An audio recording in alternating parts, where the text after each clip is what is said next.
የመደጋገፍ ባህልን በማጠናከር የሀገራችንን ባህል መገለጫ ማጠናከር ያስፈልጋል ብለዋል ከንቲባ አዳነች አቤቤ። ይህንን ያሉት ዛሬ ማዕድ ባጋሩበት ወቅት ነው። በስፍራው የነበረችው ባልደረባችን ሳራ ስዩም ናት። ተጨማሪ መረጃዎች ልትነግረን እዚህ ስቱዲዮ ደርሳለች። ምን ይመስላል የማዕድ ማጋራቱ ፕሮግራም? እንኳን ደህና ቆየኝ ኃይሌ። እንግዲህ አንተም እንደገለጽከው በቀደምም ከዚህ ቀደምም በነበረው ዜናችን ስናነሳ በተለያዩ ሀገሪቱ ከቅርብ ጊዜያት ወዲህ የመደጋገፍ የመረዳዳት በተለይ ማዕድ ማጋራት መርሃ ግብር ከመንግስታዊ ተቋማትን ባለፈ የግል ድርጅቶችም ተቋማቶችም እያስፋፉት ያለ ነገር ነው። እንግዲህ በዓላት በመጣ ብቻ ጊዜ ሳይሆን በተለያዩ የኑሮ ውድነት በጨመረ ቁጥር ወይም ሌሎች ሰው ሰራሽም ተፈጥሮ አደጋን በመጣ ቁጥር እንደዚህ ማዕድ ማጋራት የአዲስ አበባ ከተማ አስተዳደር ያደርጋል።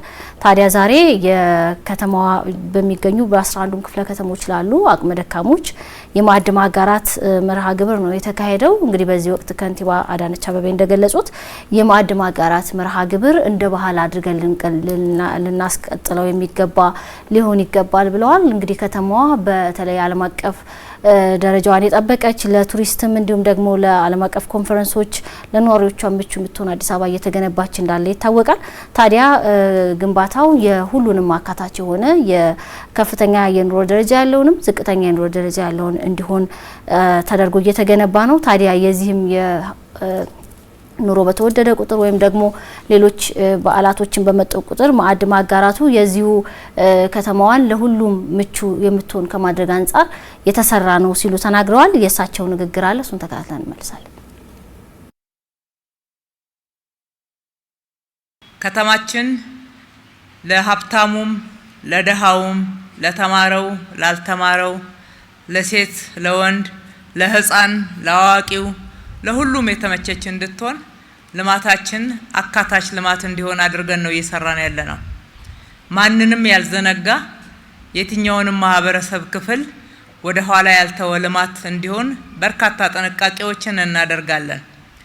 ለዚህ ነው በተለይ ገበያ ሲዛባ አንዳንድ የኑሮ ጫናዎችን የሚጨምሩ ሁኔታዎች ሲኖሩ እንደዚህ በዓላት ሲመጡ ብቻ ሳይሆን የከተማችን ነዋሪዎች ምን ጎደለባቸው ምን ተሟላላቸው ብለን ሁሉ ጊዜ በመፈተሽ በማየት ችግሮችን በመቅረፍ በተለይም ደግሞ ዘላቂ ልማት ከማምጣት አንጻር ዘርፈ ብዙ ጥረቶችን እያደረግን በርካታ ስኬቶችም ተመዝግበዋል። እሺ በእንግዲህ ይሄ የትንሳኤ በዓል ምክንያት በማድረግ የተደረገው የማዕድ ማጋራት ከባለ ሀብቶች በተገኘ እንዲሁም ደግሞ ከተማ አስተዳደሩም ባደረገው ድጋፍ ነው። በርካታ በተለይ በየጊዜው ድጋፍ የሚያደርጉ እንደ ሜድሮክ ያሉ ድርጅቶች ነበሩ። እንዲሁም ደግሞ የሃይማኖት ተቋማት የኢትዮጵያ ወንጌላውያን አማኞች አብያተ ክርስቲያናትም ድጋፍ አድርጓልና በ11ዱም ክፍለ ከተሞች ከ233 ሺህ በላይ ለሚሆኑ አቅመ ደካሞች፣ አካል ጉዳተኞች እንዲሁም ደግሞ ድጋፉ የሚያስፈልጋቸው የህብረተሰብ ክፍሎች ነው ድጋፉ የተደረገው። እንግዲህ ኢትዮጵያ ከድህነት ለመውጣት እያደረገችው ያለው ከፍተኛ ጥረት አለ፣ ትግል አለ። እንግዲህ እሱንም ደግሞ ከማስቀጠል አንጻር በተለይ በከተማዋ የአቅማቸው ያላቸው ወይም ደግሞ ባለሀብቶች ልክ እንደ ሌሎቹ አሁን እየሰጡ እንዳሉት ድርጅቶች ሁሉ ያለው ለሌለው ማካፈል እንዳለበትም ነው የተነሳው። ከዛ ባለፈ እንግዲህ በከተማዋ የአቅመ ደካሞችን ከመደገፍም ባለፈ ደግሞ ስራ አጦችንም ወደ ስራ ከማስገባት አንጻር እየተሰሩ ያሉ ስራዎች በተለይ ኢትዮጵያ ከድህነት ለመውጣት እያደረገችው ላለው ትግል ትልቅ ቁልፍ ነው። የከተማዋን እድገት በዚሁ የተቃኘ ነው ሲሉ ተናግረዋል። እሳቸው የተናገሩበትን ማብት አሁን ተከታትለን እንመለስ።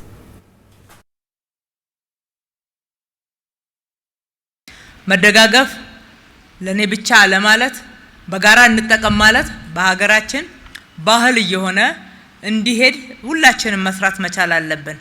እናንተም ይህንን ስትካፈሉ አብራችሁ በብዙ መንገድ እየተሳሰባችሁ የቀረ እንኳን ካለ እያሰባችሁት አብራችሁ በዓሉን በደስታ በፍቅር በመተሳሰብ እንድታሳልፉት አደራ ማለት እወዳለሁ። በዛሬው ፕሮግራም በከተማችን እዚህ ባዘጋጀነው ፕሮግራም ጨምሮ በ11ዱም ክፍለ ከተሞች በ119ኙም ወረዳዎች ከ233 ሺህ በላይ ዜጎች ዝቅተኛ ገቢ ያላቸውን ዜጎች እንኳን አደረሳችሁ መልካም ፋሲካ የምንልበት ፕሮግራም ነው። እንግዲህ በዓላቶች ሲከበሩ በአብሮ የመብላት አብሮ የመጠጣት ያለውን ለሌለው ማካፈል እንግዲህ በመንግስት በተለይ ከለውጥ ወዲህ በስፋት የመጣ በተቋማትም የማዕድ ማጋራት ተብሎ ይምጣ እንጂ ኢትዮጵያውያን ከጥንት ጀምሮ ያለው ለሌለው ያካፈሉ የኖሩ ማህበረሰቦች ናቸው። ታዲያ ይህን አጠናክሮ ከመቀጠል አንጻር መስራት እንዳለበትም ነው የተነሳው። እንግዲህ አሁን መጪው የትንሳኤ በዓል ነው። በተለይም ደግሞ ከዚሁ በተጨማሪ በእግር መንገዳቸው ያነሱት ነገር አለ ከንቲባ አዳነች። በተለይ ኑሮ ውድነቱን ከማስቀረት አንጻር በተለይ አሁን ላይ ደግሞ በተለያዩ ችግሮች የነዳጅም ሌሎች ጭማሪዎች በሚመጣ ሰዓት በዓላቶች ላይ ሲመጣ የሚመጣውን የኑሮ ውድነትም ለማስተካከል በተለያዩ ቦታዎች የዚህ የሰንዴ ማርኬት ተብሎ በተለምዶ የሚጠሩት የገበያዎች የተለያዩ የምግብ ፍጆታዎች አቅርቦቶች እየተካሄደባቸው እንዳለና በተለይ አሁን ላይ በአቅርቦቱን ለማምጣት ከተማ አስተዳደሩ በራሱ ወጪ የተለያዩ ድጋፎችንም እያደረገ እንዳለ አንስተዋል። እንግዲህ ይሄ ድጋፍ ለበዓሉ የሚሆኑ የተለያዩ ግብአቶችንም ያካተተ እንደሆነ ነው የተመለከትነው። ሳራ ስዩም ለዘገባሽ አመሰግናለሁ። እኔም አመሰግናለሁ።